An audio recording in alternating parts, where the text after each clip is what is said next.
3장의 말씀을 가지고 바람 위에 얹히는 사람이라는 제목으로 말씀을 전하도록 하겠습니다. 오늘은 존 웨슬리 회심 기념 주일입니다. 물론 교회사에서 존 웨슬리 말고도 드라마틱한 회심을 경험한 사람들이 제법 많지만은 우리가 존 웨슬리의 회심 체험을 기억해야 하는 이유는 웨슬리의 회심 체험은 특별하지 않은 보통 사람들에게 아주 좋은 예가 되기 때문에 그렇습니다. 존 웨슬리의 중생은 거룩한 영적 상태를 유지했을 때나 뜨거운 기도의 결과로 받은 것이 아니라 도리어 완전한 실패와 좌절 속에서 위로부터 부어진 전적인 은총이었기 때문입니다. 웨슬리는 회심 체험을 이야기할 때마다 그것이 얼마나 자기가 받을 만한 것이 아니었고 자기가 받을 만한 상태가 아니었는지를 거듭 강조했습니다. 그렇죠. 거듭남이라고 하는 것은 거듭나게 하시는 분으로 말미암아 주어지는 것입니다. 본디 존 웨슬리는 어머니 수산나 웨슬리와 또 가족들의 엄격한 교육 아래 철저한 경건주의가 몸에 밴 사람이었습니다. 성인이 된 후 대학에서도 믿음의 사람들과 정말 규칙적으로 경건 생활을 했는데 그래서 사람들이 이 모임을 원칙주의자들이다 한 이름으로 메소디스트라는 별명을 얻을 정도였죠. 그는 하나님을 전심으로 사랑했고 하나님을 기쁘시게 하기 위해 미국 조지아의 선교사로까지 떠났던 사람입니다. 그러나 그는 미국으로 가는 그 배 위에서 자신의 믿음 없는 형편없는 모습을 발견하게 됩니다. 큰 풍랑 앞에서 모두가 소리 지르며 비명 지르며 혼비백산하던 그때 평온하게 찬송을 드리고 있는 모라비아 교도들의 모습을 보면서 큰 충격에 빠졌습니다. 큰 포부를 가지고 미국 조지아에 당도했을 때 사역이 승승장구할 줄 알았는데 그곳에서 잠시 있었던 연애와 또 사역 모두 실패하고 선교지에서 도망치듯 도망 나오게 되었습니다. 우리도 그런 때가 있죠. 하나님의 영광을 위해서 내가 대단한 일을 해보겠다 다짐을 하고 또 우리의 마음 가운데 크게 다짐한 것들이 완전히 실패할 때 말입니다. 내 계획들이 예상치 못한 곳으로 찌그러질 때 좋은 일을 하는 특별한 삶을 살고 싶은데 정말 내가 아무것도 아닌 휴지통에 던져지는 삶같이 느껴질 때가 있다고 하는 것이죠. 존 웨슬리의 중생체험이 일어나던 날 1738년 5월 24일은 존 웨슬리에게 그렇게 좋은 날은 아니었습니다. 별로 은혜 받을 만한 상황이 아니었고 그의 마음이라든지 그의 상황 자체가 전혀 회심을 할 만한 상황이 아니었습니다. 그는 그날의 상황을 일기에 이렇게 기록하였습니다. 저녁에 나는 별로 내키지 않는 걸음으로 올더스 게이트 거리에 있는 한 성도의 모임에 참석했다. 사모하고 목말라서 그 모임에 간 것이 아니라 억지로 그냥 갔다는 것이죠. 형식적으로. 어찌 보면 우리의 삶을 뒤흔드는 역사적인 날은 우리의 생각과는 다르게 우리의 컨디션이 좋고 뭔가 좋은 일이 있을 것 같은 날 이루어지기도 하지만 그러나 전혀 우리가 생각지도 못한 날에 주님의 날이 도적과 같이 갑자기 바람처럼 후련히 올 수 있다는 것을 기억해야 합니다. 혹시 모르죠? 혹시 오늘이 우리가 정말 은혜 받는 날일 수 있겠습니다. 오순절 성령 임재가 있기 전에 다락방에서 주님의 약속을 기다리며 간절히 기도했던 사람들을 우리가 한번 살펴보죠. 그들의 간절함은 단순히 종교적인 열심을 의미하는 것은 아니었을 것입니다. 왜냐하면 그들 대부분은 예수님을 배신한 사람들이었고 숨어 지내던 사람들이었고 이제 무엇을 해야 할지 길을 잃고 이제 예수님을 따라가면 뭔가 한 자리 차지할 것 같고 뭔가 중요한 일을 할 것 같아 따라갔지만 이제는 예수님이 떠나시고 이제 무슨 일을 해야 할지 알지 못하는 상황에서 무기력함으로 가득한 정말 자기들이 무엇을 기도해야 할지 알지 못하는 사람들의 간절한 기다림이었단 말이에요. 그들의 기다림은 어떤 종류의 기다림이었을까? 막 뜨겁게 기도하며 뜨겁게 간절히 소망하면서 성령을 구하는 그런 종류의 것과는 조금 달랐을 것입니다. 그들이 간절히 기도했긴 하지만은 절반은 죄책감의 마음으로 절반은 앞으로의 삶의 막막함을 가지고 기도했을지도 모르겠습니다. 그런데 그들에게 약속하신 성령님이 임하셨죠. 그들의 식어졌던 마음에 불이, 열정이, 또 비전이 타올랐습니다. 오늘 우리 중에도 은총이 없이는 오늘 한 걸음도 내딛기 어려운 분들이 있다면 이렇게 고백합시다. 주께서 허락하신 성령을 나에게도 부어 주옵소서. 오늘 본문에는 니고데모라는 사람이 나오죠. 이 사람은 밤에 예수님을 찾아왔다고 이야기합니다. 이 사람을 지칭하는 두 가지의 정보로 이 사람이 대략 어떤 사람인지를 우리가 추측해 볼 수 있습니다. 하나는 바리새인이라는 호칭이고 또 하나는 유대인의 지도자라는 호칭입니다. 바리새인이 누구입니까? 예수님 시대에 활동했던 유대교의 평신도 경건주의를 의미하죠. 바리새인은 구분하다라는 뜻의 히브리어 파라시에서 나왔다고 알려져 있습니다. 즉 당시의 로마 문화 또 그리스 문화로 혼합적인 세계관으로부터 자신을 분리해서 하나님의 말씀을 원리 원칙대로 지키겠다고 하는 그런 순수한 마음을 가진 사람들이었다는 것이죠. 물론 그것이 주님의 그 복음을 전하는 것보다 앞서서 자신의 율법주의들을 내세우긴 했지만 어쨌든 그들 안에는 순전하게 그 진리를 지키고자 하는 열망이 있었다는 것입니다. 율법주의자라는 표현을 부정적으로 볼 수도 있겠지만 다른 관점에서 보면 바리새인이라는 말은 적어도 다른 이들보다 더 특출난 마음으로 신앙생활을 하는 사람이었다. 바로 니고데모라고 하는 사람이 그런 사람이었다. 또 하나는 유대인의 지도자라고 하는 호칭인데요. 유대인의 지도자라고 하는 것은 그가 사회적으로 상류 사회에 속해 있던 사람임을 알 수 있습니다. 그렇기 때문에 다른 사람들보다 어떤 잘못된 스캔들이 나거나 잘못된 루머가 돌면 치명적인 위치에 있는 그런 조심해야 되는 사람이었다고 하는 것이죠. 당시에 정치 세력과 부를 세습했던 사두개파와는 달리 바리새파 사람이 이러한 정치 지도자의 자리에 올라갔다고 하는 것은 그가 자수성가한 인물이라는 것을 나타냅니다.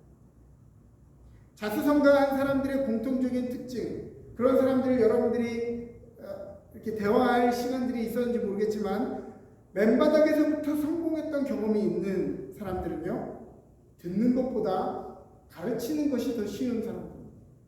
자신의 성공담, 자신의 어떠한 삶의 비밀들, 어떤 원칙들을 가르쳐주는 것에 더 익숙하지 배우고 듣는 것에는 그렇게 익숙하지 않은 사람들입니다. 자기 원칙대로 오늘 이 자리까지 올라왔기 때문에 율법주의자가 예수님께 찾아와 가르침을 요청하는 것도 이상합니다. 당시 적이 많았던 예수님에게 이런 정치적인 그 민감한 가운데 있었던 예수님에게 찾아왔다고 하는 것은 비록 그가 밤에 찾아오기는 했지만 그가 순전한 마음으로 또 큰 각오를 하고 예수님을 찾아왔다라는 것을 우리는 알 수가 있습니다. 그렇게 예수님을 찾아왔으면요, 저는 인간적으로 예수님이 조금 칭찬해 줄 것 같아요. 그래야 될 것 같아요. 좀 잘했다.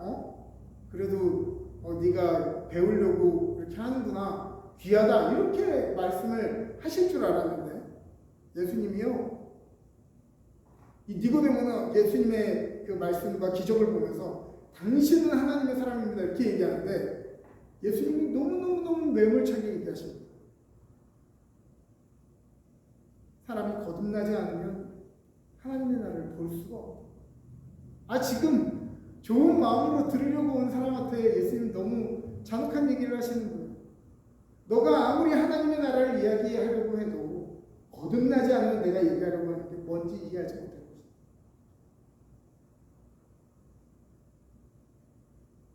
여기서 거듭남이라고 번역된 헬라어 아나겐다오라고 하는 단어는 그 의미 자체가 위로부터 난다라는 의미입니다. 위로부터 난다는 것은 쉽게 얘기하면 반대로 아래로부터 난 것이 아니라는 이야기입니다. 여러분, 이 거듭남은 아래로부터 나오는 우리의 모든 노력, 우리의 어떤 공부로 얻은 지식, 내 지혜, 내 경험으로부터 출발하는 것이 아니다. 우리의 혈연과 배경, 우리의 학력 이런 걸로 출발하는 것이 아니라는 거예요. 이것은 전적으로 위로부터 아래로 내려오는 것이라는 것을 이야기하는 것입니다. 영어 단어 중에 인정한다라는 단어, recognize라는 단어가 있습니다. 이것의 어원을 보자면 다시 안다라는 뜻입니다. 이전에도 알고 있다고 생각했는데 사실은 전혀 깨닫지 못하고 있었던 것을 어느 날 새삼스럽게 마치 새로운 것을 배운 것처럼 깨달아지는 것이 바로 recognize라는 단어의 뜻입니다. 의식이라고 하는 영어 단어 conscious라고 하는 단어도 있습니다. 함께라는 뜻의 접두사 con과 안다라는 뜻의 스키레가 합쳐진 말로서 함께 안다라는 의미. 함께 안다. 뭐가 아느냐? 뭐가 함께 하느냐? 무의식의 나와 의식의 내가 함께 이 진리를 깨닫는 과정. 심리학자들은 우리가 무언가를 안다라고 이야기할 때 무의식의 세계가 90%를 인식하고 있고 우리가 지성의 세계로 인식하는 것은 10%밖에 되지 않는다라고 이야기합니다. 그런데 여기서 말하는 컨셔스는 우리의 무의식과 의식이 함께 그 지식을 깨달아 아는 과정을 컨셔스라고 하는 것입니다. 우리의 삶의 시야를 바꿀 정도의 깨달음은 전혀 새로운 사실을 깨달을 때 오는 것이라기보다는 우리가 줄곧 알았던 것의 의미를 다시 발견할 때 오는 것이 크죠. 흔히 부부들이 싸우는 이유가 무엇입니까? 신혼 때 잠깐 생각이 안 맞아서 잠깐 싸우는 게 아니라 몇십 년을 살아도 낯설게 느껴지는 그 이유는 무엇입니까? 그 말들이 다 아는 말이고 다 이해는 하는데 동시에 아직은 서로가 서로를 알지 못하기 때문에 그렇습니다. 무슨 말인지는 이해하는데 상대방의 입장에서 그것이 무엇인지 완전히 이해를 하지 못했기 때문에 그런 것입니다. 놀랍게도 우리의 삶은 이 깨달음이 도착하기 전에는 알아도 아는 것이 아닙니다. 그러면 어떻게 해야 우리 안에 이러한 변화, 위로부터 내려오는 변화가 생길 수 있을까요? 그것은 전적으로 어떤 계기를 통해서만 이루어지게 되는 것입니다. 우리가 만드는 어떠한 의도에서 오는 것이 아니라 전적으로 우리가 계산하지 않은 어떤 계기로부터 오게 됩니다. 일반적인 경우에는 절체절명의 시간을 경험하면 삶에 대한 관점과 태도가 바뀌기도 합니다. 죽을 뻔한 사고에서 기적적으로 목숨을 건졌거나 소중한 사람이 죽을 뻔하다가 다시 살아났거나 아니면 어느 날 예상치 못한 병을 발견했다거나 내가 평소에 공감하지 못하던 사람들과 같은 처지가 어느 날 되어버렸을 때 혹은 우리의 익숙했던 삶을 떠나 전혀 다른 곳으로 이주하거나 이민을 갈 때 그 전에 알았던 것들이 전혀 새롭게 깨달아지는 경우가 있습니다. 매일 보는 장소고 매일 보는 사람들이었는데도 전혀 낯설고 전혀 새롭게 느껴지는 순간이 있다고 하는 것입니다.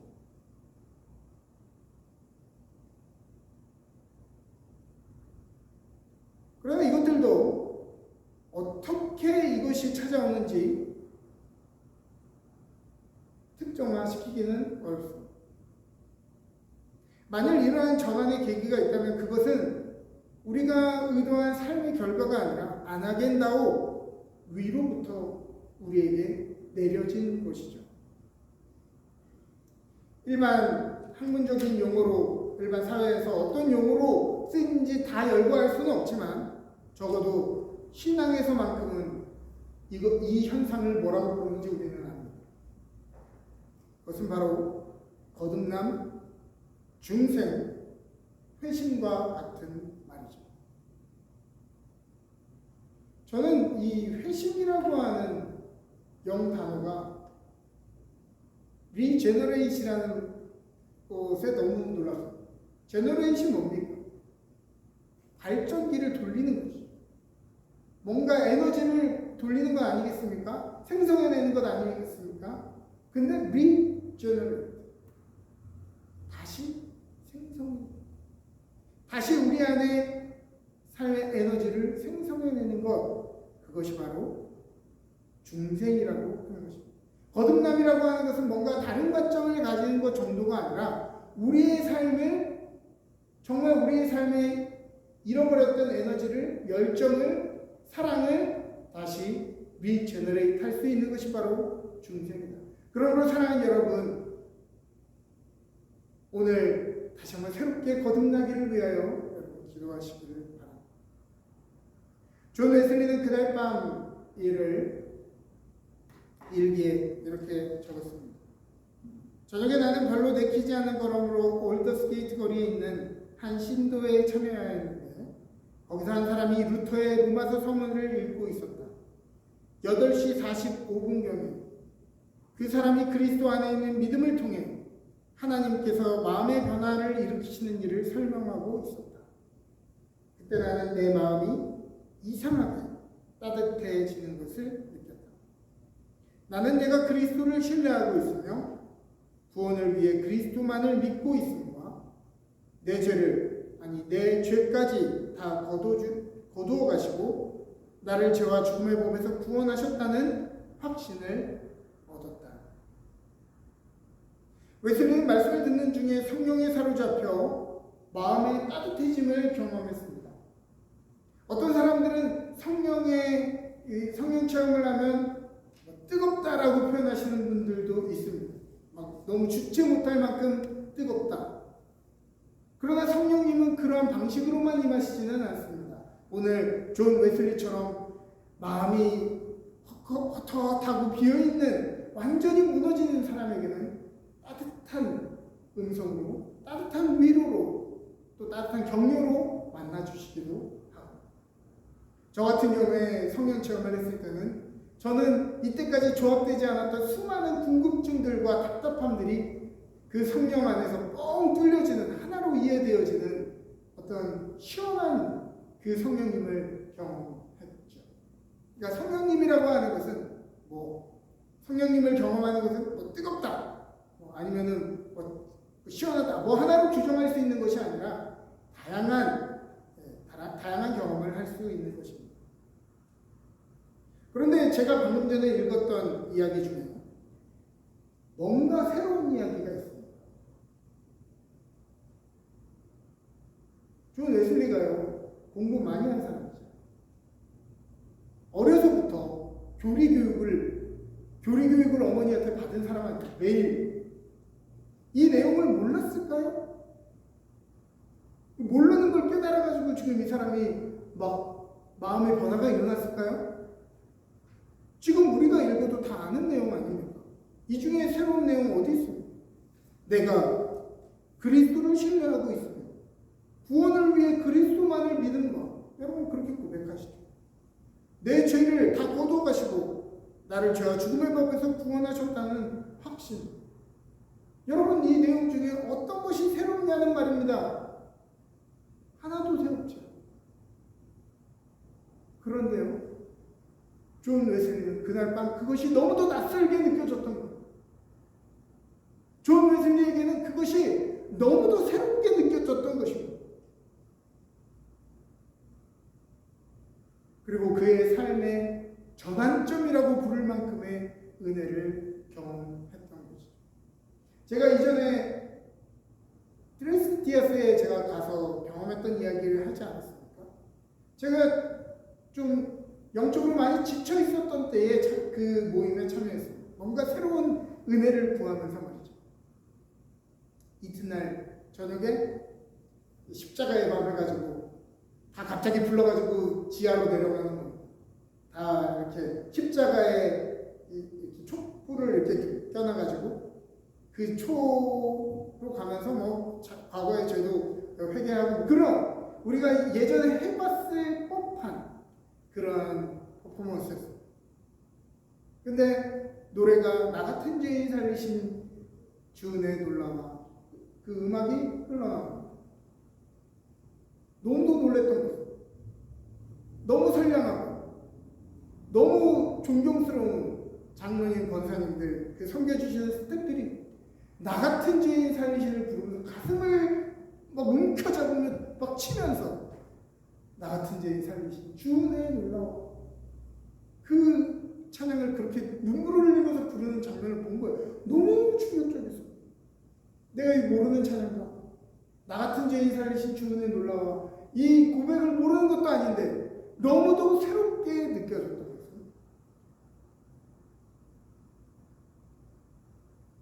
정말 내가 죄인인 줄 깨닫는 사람에게 은혜가 임한다는 사실.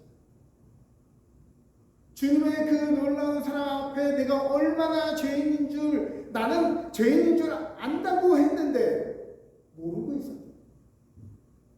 그날 밤 나 같은 죄인 살리 딴 거 한 거 없습니다. 메시지 전한 거 기억도 안 나고요. 그날 예식한 거 하나도 기억나지 않습니다.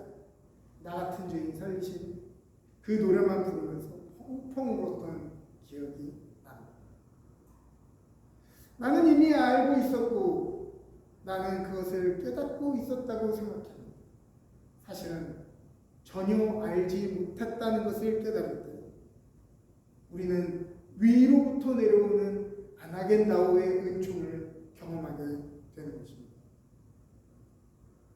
예수님은 니고데모에게 네가 거듭나야 되겠다는 말을 이상하게 생각하지 말라고 하십니다. 그러면서 바람이 임의로 불매 네가 소리는 들어도 어디로 와서 어디로 가는지 알지 못하나니 성령으로 난 사람도 그러하다 이렇게 이야기하십니다. 성령은 바람과 같다고 하는 것입니다. 바람의 특징은 뭐죠? 눈에 보이지 않는 거예요. 바람은 눈에 보이지 않습니다. 그리고 바람은 어느 쪽에서 왔다가 어느 쪽으로 가는지 우리가 구분을 할 수가 없습니다. 때로는 이렇게 불었다가 때로는 이렇게 불기도 하고 우리가 예상치 못한 방향으로 불어갑니다. 왜냐하면 바람은 우리의 계획에 따라 불어지는 것이 아니라 자기가 불어지고자 하는 때에 원하는 방향으로 불기 때문에 그렇습니다. 우리가 바람 자체는 눈으로 볼 수 없지만 바람으로 인해 나뭇가지가 날리면, 잔디가 한 방향으로 너풀거리고 머리카락이 날리면 우리는 분명히 바람이 지나갔다는 사실을 인지하게 됩니다.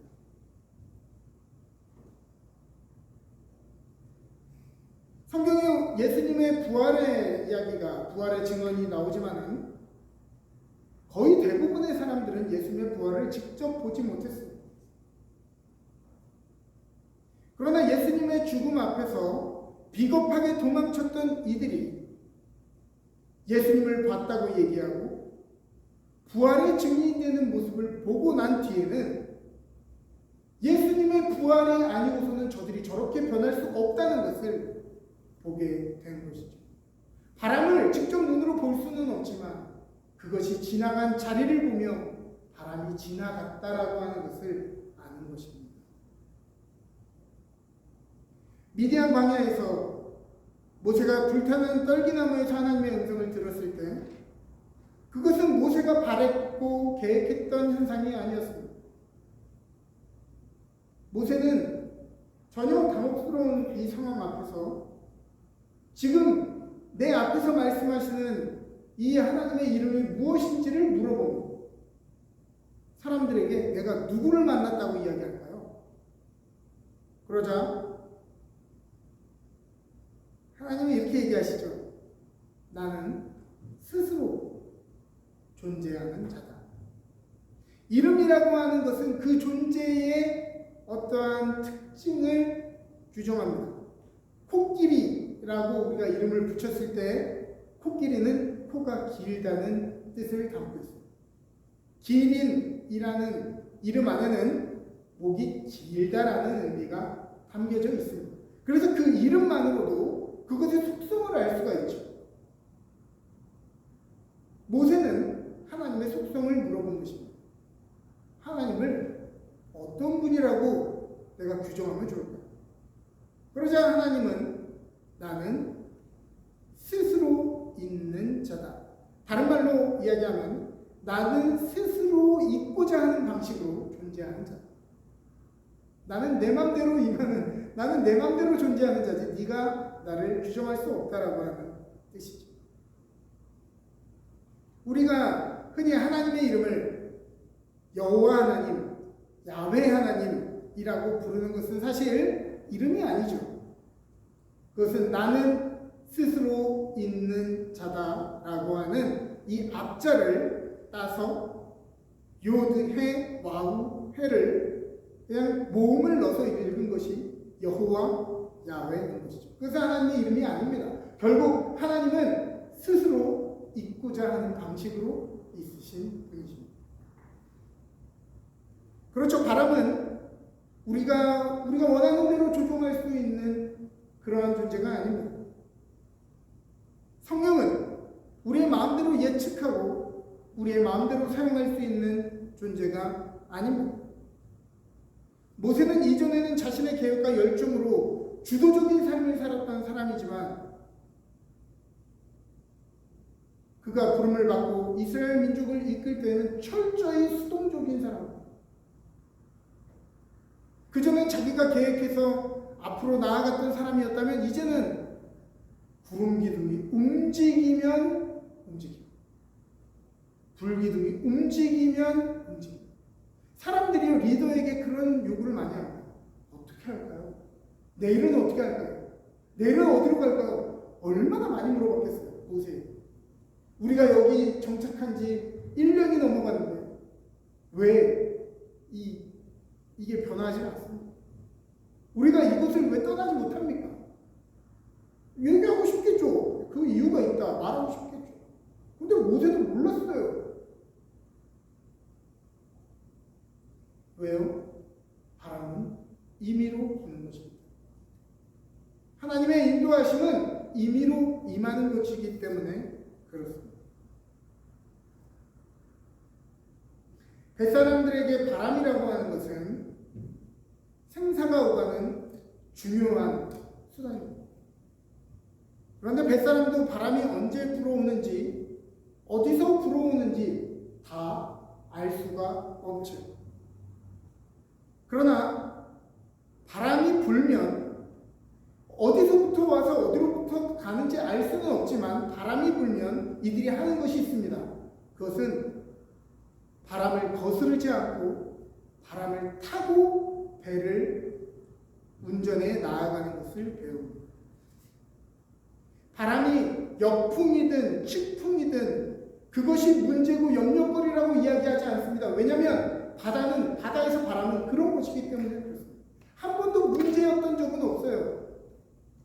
그것을 사용하는 사람이 지혜가 부족합니다.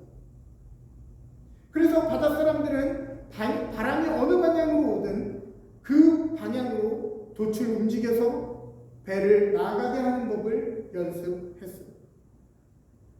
그래서 바다에는 하나의 변치 않는 항로가 있는 것이 아니라요, 매 시각 바뀌는 바람과 파도를 이용해 최선의 항로를 찾는 것만이 있습니다. 우리는 때로 우리의 삶이 우리의 예측대로 되지 않을 때, 또 우리의 미래가 잘 보이지 않을 때, 우리는 이 항로가 어디로 갈지 걱정하고 염려하고 우리가 계획한 항로에서 벗어났다라고 당황해합니다. 그러나 뱃사람들은 당황해하지 않아요. 시시각각 변하는 파도의 변화와 바람의 변화를 타고 간다는 말이에요. 바람 위에 얹혀져서 말이에요. 오늘 우리의 삶에도 하나님께서 우리의 마음 가운데 그때마다 주시는 마음들이 있습니다. 그때마다 하나님께서 교회에게 말씀하시는 것들이 있습니다. 그때 우리가 당황해하지 않고 염려하지 않고 마치 바람을 타는 뱃사람들과 같이 우리의 돛을 조종하고 우리의 시선을 조종할 수만 있다면